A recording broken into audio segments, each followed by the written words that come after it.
Hello everyone, my name is Andrew of TechStart TV, and we are on our series called Tech Sugod Shorts. Tech Sugod Shorts is inspired by CS50's short videos, where ang kaning CS50 short videos, ang goal niya is to dig deeper sa mga topics sa programming, specifically kaning mga fundamentals sa programming. The goal of this series is not to be another CS50 but to help other mga Cebuano and Bisaya nga mga people taking CS50 to learn about programming in their own language.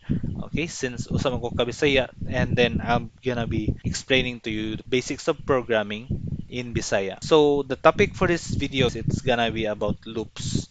Okay, so this is that part of where one of the most interesting topics, no, specifically for mga beginners, and this can also be a refresher video for those who are already taking or kanang nanas mga advanced nga part, or even mga professionals who just want to look back on how is it actually working, di ba?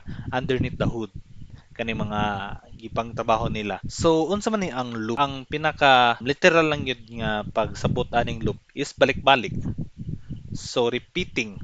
So allow your programs or loops allow your programs to execute lines of code repeatedly, saving you from needing to copy and paste or otherwise repeat lines of code. One of the pinaka rules sa programming is what we call DRY, or don't repeat yourself. Ang program mismo, not just C language, it has the capacity to repeat something or to do something over and over again. You can automate some of the processes or some of the way nimo sa imong pag-execute sa usa ka program or sa imong project, may it be in C language, Python, JavaScript. Universal yun ni siya nga fundamental, not just in C language, but also Python programming language, even in SQL. Nagyapon say concept about loop. We're just going to discuss what loop is all about and what are the keywords that is being used, particularly in C language and also in Java, no? Java and C++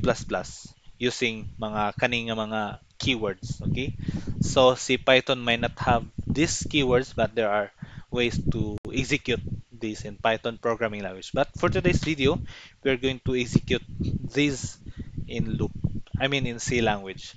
So here are, and maybe it's gonna be familiar to you if you were using or doing your project, you were doing your project in Scratch. So natin gitawag na forever.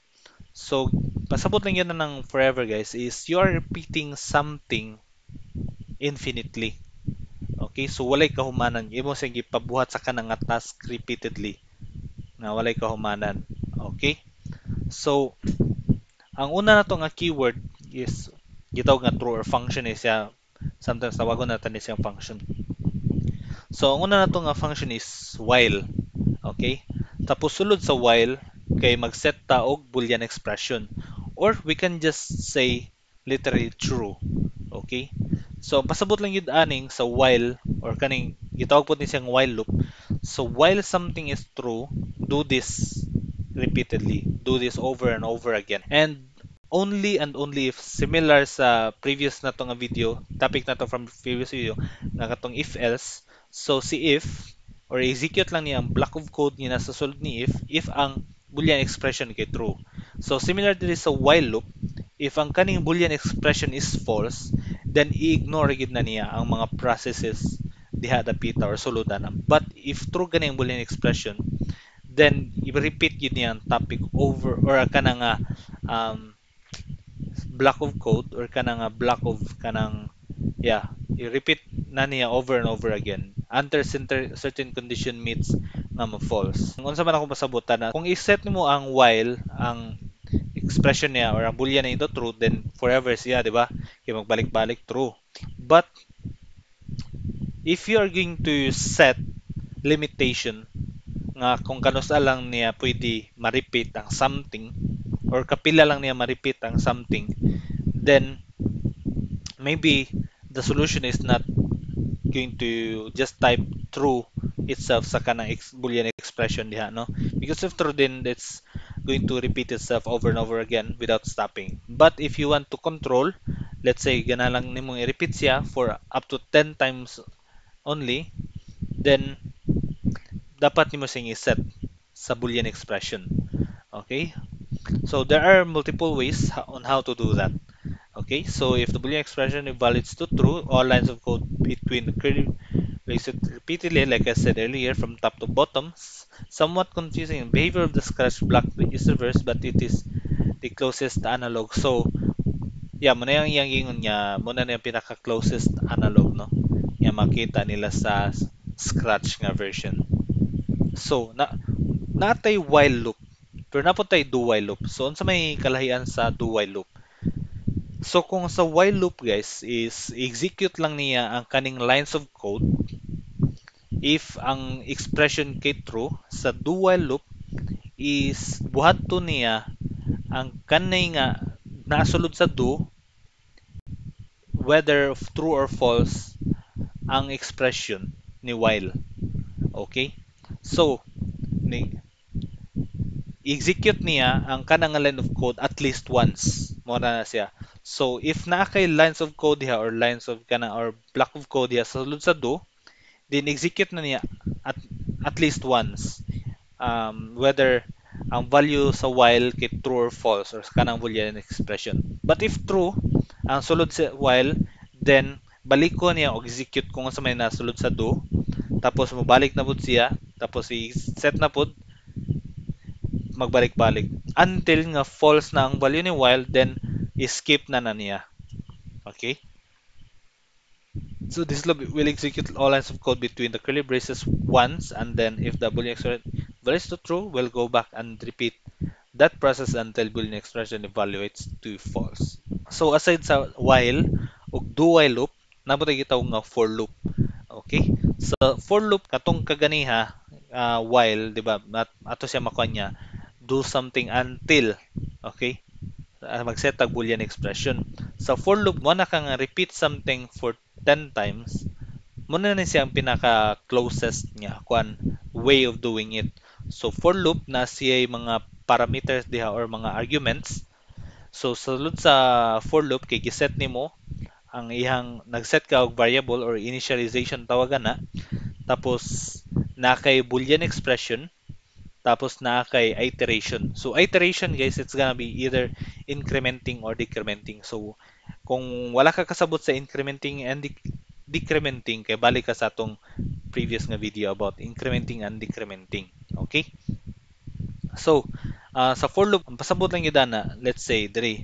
So, at sa first nga part, kay nag-set ta og variable, ipangalan tog I. So, I is the most conventional or the most common way to set a value. Kuan ka ng iteration, no? Kay I, short for iteration na siya.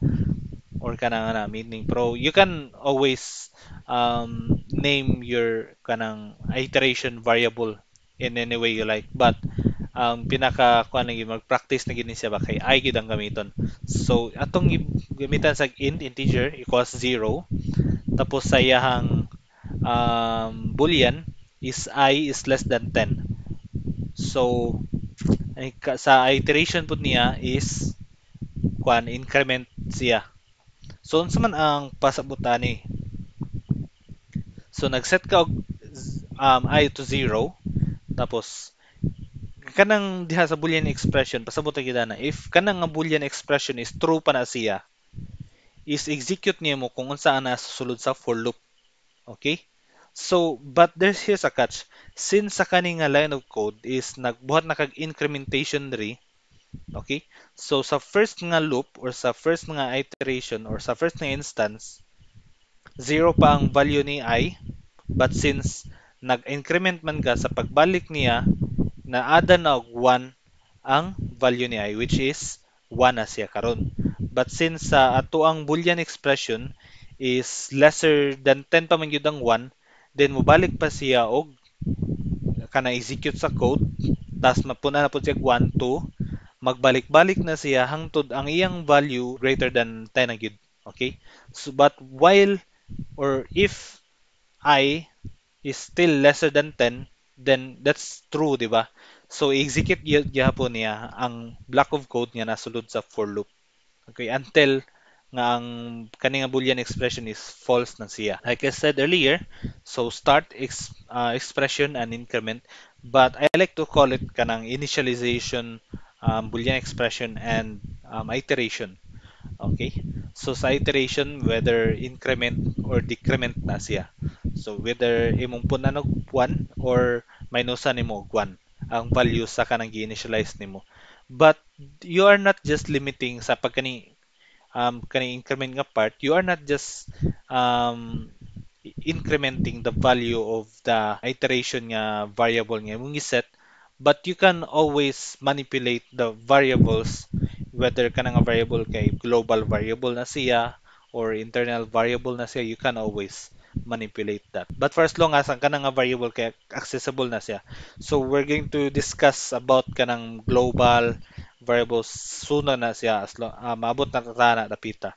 But for now, dili sa na niyo problemahon. So ato lang ko din nga loop kay magbalik-balik, and these are the keywords that we are going to use to execute loop or to perform loop on our C language. And for loop and while loop is not only limited in C language. In fact, you can use for loop and while loop in other languages as well, such as Python and Java, JavaScript. Okay, but the different syntax lang or different way of writing it. So, moro gyud ang programming language, guys.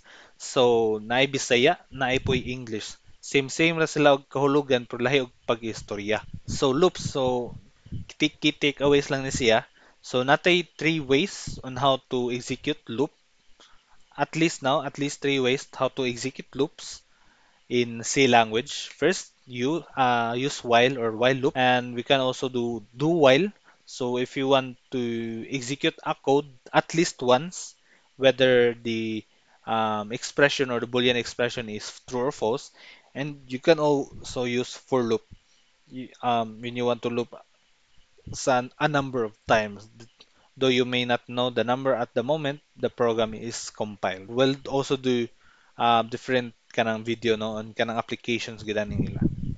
Alright, so that's it for today's video, guys. So this is about loops, and I hope you learned something about loops for today's video. And if you have questions about loops and other topics from our previous videos, please feel free to comment it in the comment section. And thank you so much, guys, and we'll see you on our next video. Bye bye.